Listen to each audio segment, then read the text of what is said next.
Fidèles téléspectateurs et téléspectatrices de JV Media TV, bienvenue dans votre émission Voyage culturel. Aujourd'hui, nous allons plonger dans la signification de la Semaine Sainte, une période essentielle pour les catholiques. Il est temps de découvrir celui qui va nous accompagner dans cette réflexion. Je vous invite maintenant à entrer dans le portrait de notre invité.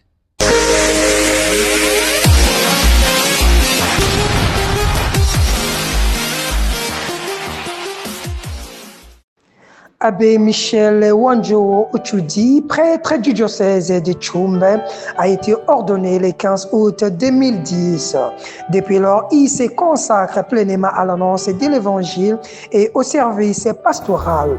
Homme de foi et de proximité, il se distingue par son engagement à accompagner les fidèles dans leur schéma spirituel et à promouvoir la fraternité au sein des communautés. Il exerce aujourd'hui la charge de curé de la paroisse Saint-Nicolas de Flûte dans la ville de Lodja, où il veille à la vitalité de la vie paroissiale, à l'éducation chrétienne de jeunes et au soutien des familles. Son ministère est marqué par la fidélité, l'humilité et le désir constant de faire rayonner l'amour du Christ. Bonjour, monsieur l'abbé Michel. Bonjour, monsieur Vincent. Vous êtes curé de la paroisse Saint-Nicolas, déjà pour combien de temps?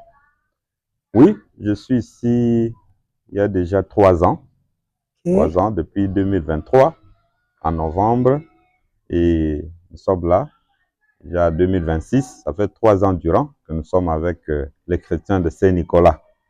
D'accord, monsieur l'abbé.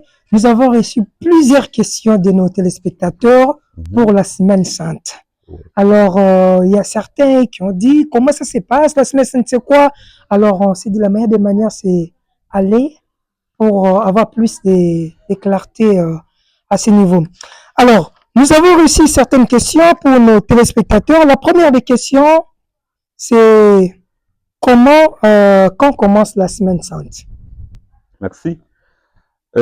Pour nous les catholiques, la Semaine Sainte, normalement, c'est l'intervalle entre le dimanche des Rameaux et le dimanche de la Résurrection. C'est-à-dire, la semaine commence par le dimanche des Rameaux, avec la bénédiction des Rameaux, et elle se clôture le dimanche de Pâques.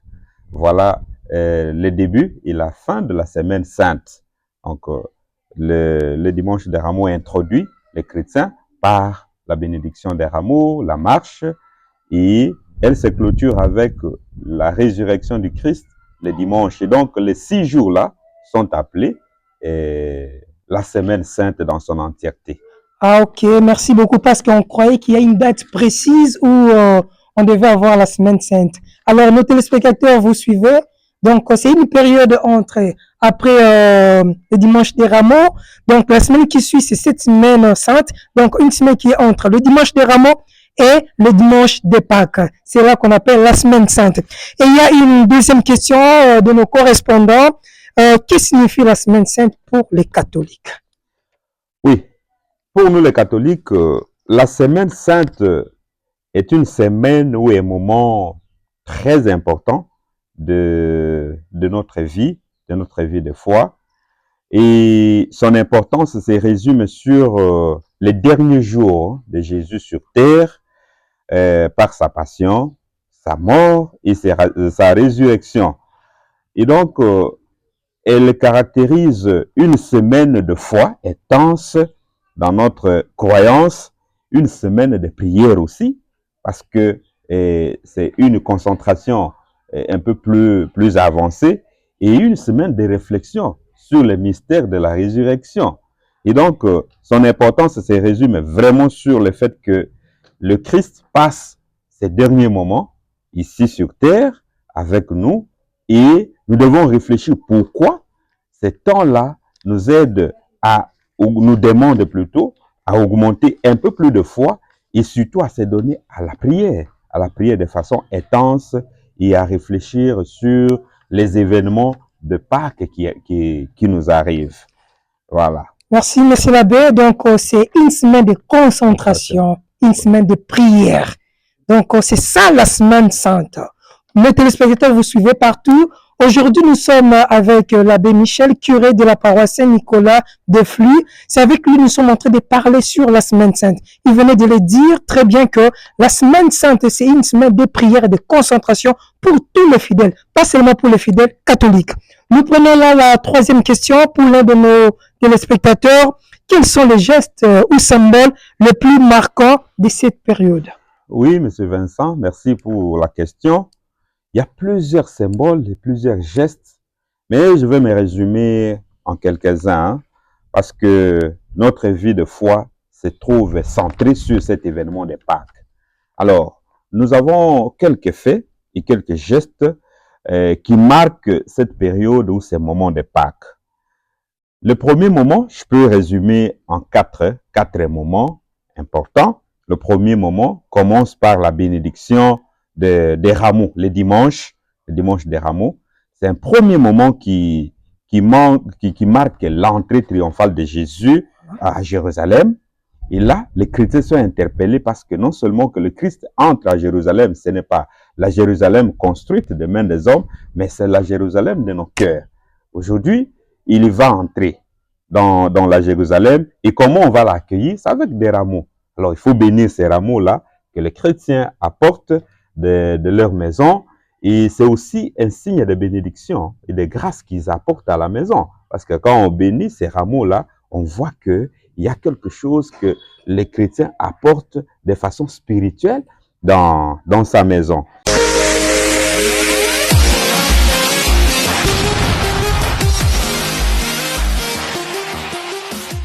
Ensuite, le deuxième moment important de ce temps, c'est le jeudi saint, l'institution du sacrement de l'Eucharistie et de l'ordre. Là, les chrétiens participent à une grande messe, le jeudi saint, où nous commémorons l'institution de l'Eucharistie par le Christ, qui a voulu rester au milieu de nous à travers l'Eucharistie.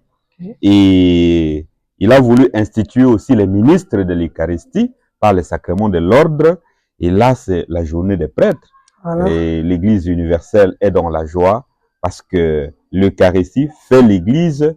Et sans Eucharistie, il n'y a pas d'Église. Et le prêtre célèbre l'Eucharistie pour, en fait, vivifier l'Église et faire de sorte que l'Eucharistie soit continuelle. Il y a aussi un geste de lavement des pieds. Oui, le Christ lave aussi les pieds de ses disciples le jeudi saint pour symboliser justement son humilité. Lui qui était le Seigneur, était le Fils de Dieu, il s'est mis à nettoyer les pieds de ses disciples pour en fait nous laisser un modèle, un exemple à suivre, l'exemple de l'humilité, que un responsable ne peut pas seulement rester au niveau très haut, il doit aussi se rabaisser pour se mettre au service des autres. Voilà les gestes de lavement des pieds. Il y a le vendredi saint, troisième symbole. Le vendredi saint, il y a la vénération de la croix. Après le chemin de croix, bien entendu, les chrétiens se réunissent encore une fois à l'église pour vénérer la croix. Parce que c'est un symbole de sacrifice d'amour. Hein? Le Christ a voulu manifester son amour à travers la croix. Et nous savons de par notre foi que c'est au niveau de la croix que nous avons été sauvés. Et le chrétien vient aussi savourer à cet amour-là par la vénération de la croix. Parce que le Christ a donné sa vie sur la croix pour que le monde entier ait la vie. Alors, il y a un élément à souligner le vendredi, c'est il y a le silence. Voilà. Le symbole, il y a un grand silence le vendredi saint. Ce silence-là n'est pas quelque chose de tragique, mais c'est un symbole parlant de l'Église catholique. Parce que là, on sait que c'est le deuil, bien entendu, mais un deuil qui veut symboliser en fait l'attente de la résurrection du Christ. Et le dernier geste de ces temps de carême, ou ces temps, pas de carême, les temps de la Sainte Semaine, il y a la lumière du cierge pascal, le samedi, la nuit. On voit que dans l'obscurité, il y a la lumière qui jaillit, le Christ éclate par le feu du cierge pascal pour montrer que désormais, Les ténèbres n'ont plus de place au milieu de nous. Le Christ est venu, il est ressuscité et là, on est dans la joie totale. Voilà. Merci, Monsieur l'abbé. Vous avez essayé de dire de manière brève les signes ou symboles que les chrétiens peuvent mettre en place durant cette période. Mais il y a aussi un appel vibrant à tous les chrétiens. Il n'est pas manqué le dimanche des rameaux. D'abord, c'est le premier signe, bien pour moi, c'est moi pour eux. Et en attendant parler, il y a ce qu'on appelle l'humilité. Il y a aussi la joie durant cette période que les chrétiens sont appelés à observer cela. Oui. Et il y a encore parmi certaines questions aussi venant de nos téléspectateurs. Ils voulaient savoir comment les fidèles peuvent-ils se préparer spirituellement à vivre pleinement la semaine sainte. Très bonne question. Merci. C'est une très belle question.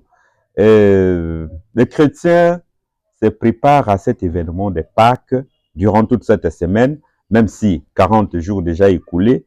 La préparation est d'abord intérieure. Tout ce temps, une préparation profonde intérieure par rapport à la mission du Christ, cette mission-là, qui passe par certains gestes aussi et certaines attitudes. La première, comme je l'ai dit précédemment, il faut une prière intense. À ce temps ici, les chrétiens ne peuvent pas vivre comme à l'ordinaire. Ils doivent se donner, se concentrer parce que c'est un moment fort. Ils doivent se donner à une prière intense, à la lecture biblique, à la méditation silencieuse et surtout à la récitation des chapelets, ainsi de suite, parce que c'est un moment de rapprochement total au Christ. Ils doivent aussi, deuxième chose, passer à la réception des sacrements, notamment le sacrement de la réconciliation, parce que même l'Église demande aux chrétiens de pouvoir se confesser au moins une fois l'an, à l'occasion de Pâques. Alors, il n'y a pas que ça. Ils doivent avoir cette habitude-là et surtout accomplir cette obligation de la confession et de ce sacrement de la réconciliation. Ils sont aussi appelés tous à pratiquer le jeûne et l'abstinence, surtout les vendredis saints. Vous savez que ce jour-là, le Christ n'est pas parmi nous. Il est aussi descendu dans le royaume des morts. Alors, il y a un peu de silence. Nous aussi, nous devons cesser de vivre comme d'habitude. Il faut prendre un peu de temps, de méditer, de se concentrer, de s'abstenir à certaines pratiques, le repas, certains plaisirs. Hein. Alors, il faut tenir compte de ça. On est aussi appelé à poser certains gestes de charité. Des gestes de charité. Parce que le Christ lui-même a donné sa vie par amour pour nous. En mourant sur la croix, c'est un signe d'amour. Et nous aussi, devons aussi traduire cela par des gestes concrets auprès de nos amis. Participer à l'Eucharistie, méditer le chemin de croix et surtout faire l'examen de conscience. Ça, c'est un élément important pendant ce temps de la semaine sainte. Voilà. L'examen de conscience, comme vous le savez, c'est un temps de remémoration de ma vie. Je mets ma vie devant le miroir et je regarde comment j'ai passé peut-être ma journée, comment j'ai passé mon temps de carême, comment j'ai pratiqué de la charité, quels ont été les actes de charité que j'ai posés, ainsi de suite. Voilà comment les chrétiens passent leur temps, mais d'abord c'est une préparation intérieure, profonde pour atteindre le moment de la lumière qui éclaire.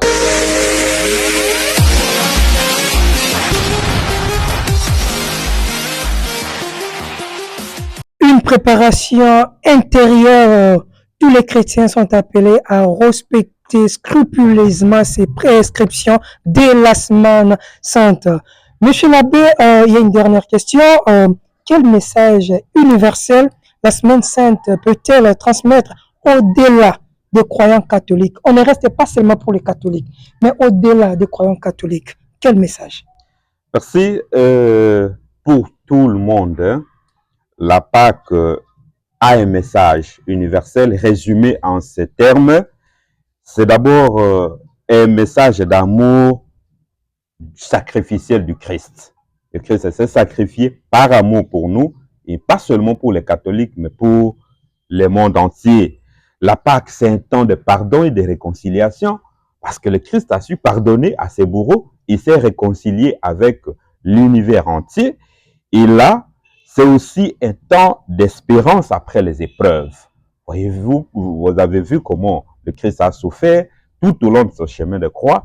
Et là, nous ne pouvons pas nous décourager. Après autant de souffrances, il y a l'espérance d'une vie qui arrive. C'est un temps de la dignité humaine. Le Christ a voulu nous rendre cette dignité que nous avons perdue longtemps par nos péchés. Et lui, en nous pardonnant nos péchés, il a voulu nous remettre à cette dignité et nous faire quitter aussi des injustices vers la justice. Et je peux finir en vous disant que ce message est très fort parce que il nous montre qu'il y a la vie après la souffrance. La souffrance profonde que le Christ a eue, des deux épreuves. Après ces épreuves, il y a la vie qui renaît, il y a l'espérance qui revient. Et alors, les chrétiens ainsi que le monde entier comprend que avec la mort et la résurrection du Christ, le Christ nous montre qu'il y a toujours à espérer, même devant les espérances qui nous frappent. Voilà le message en résumé de ces temps de Pâques que le monde entier puisse retenir en rapport avec les événements de Pâques qui approchent. Merci. Merci beaucoup, Monsieur l'abbé, surtout d'avoir éclairé le monde entier par vos meilleures réponses, parce que nos téléspectateurs ont posé plusieurs questions. Je crois que la lumière a jailli. Merci infiniment. Merci de nous avoir reçus dans votre paroisse Saint-Nicolas. C'est là où se passe notre émission Voyage culturel. Nous sommes déjà à la fin de cette émission. Merci de l'avoir suivi.